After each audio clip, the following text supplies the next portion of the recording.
Recently, I saw a media article claiming that certain card games do not help prevent dementia. As a physician trained in both Western and traditional Chinese medicine, I think this topic deserves a deeper discussion. Many people fear one thing as they age, losing their memory.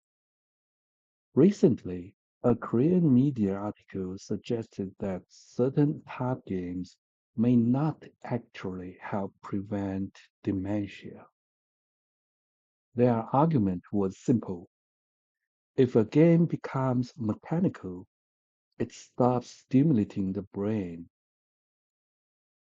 There is some truth in that idea, but the issue may actually be deeper because what protects the brain is not simply playing a game.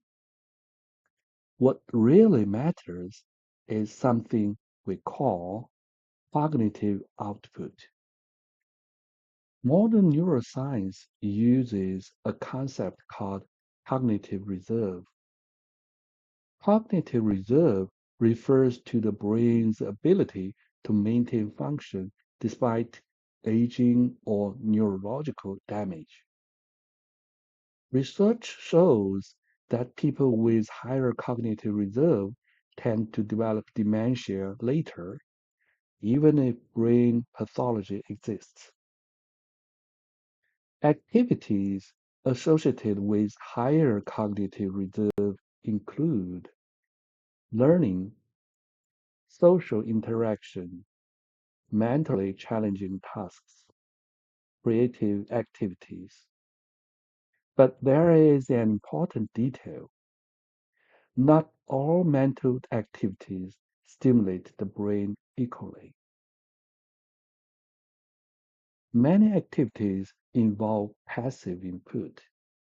For example, simply reading, memorizing words, watching videos. These can be helpful, but they are not the strongest brain stimulators. What really activates neural networks is cognitive output. That means making decisions, solving problems, producing ideas, interacting with others. When the brain generates output, neural circuits become stronger. This is why activities like writing, art, strategy games, or teaching others can be very powerful for brain health.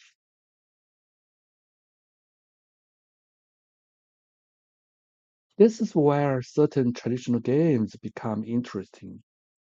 Taking mahjong or mahjong as an example.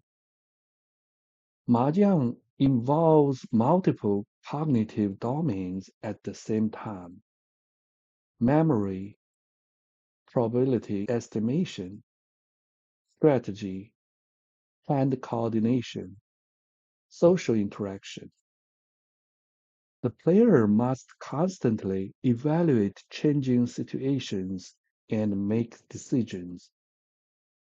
This kind of multi-layer cognitive engagement can contribute to cognitive reserve. The key point is not the game itself.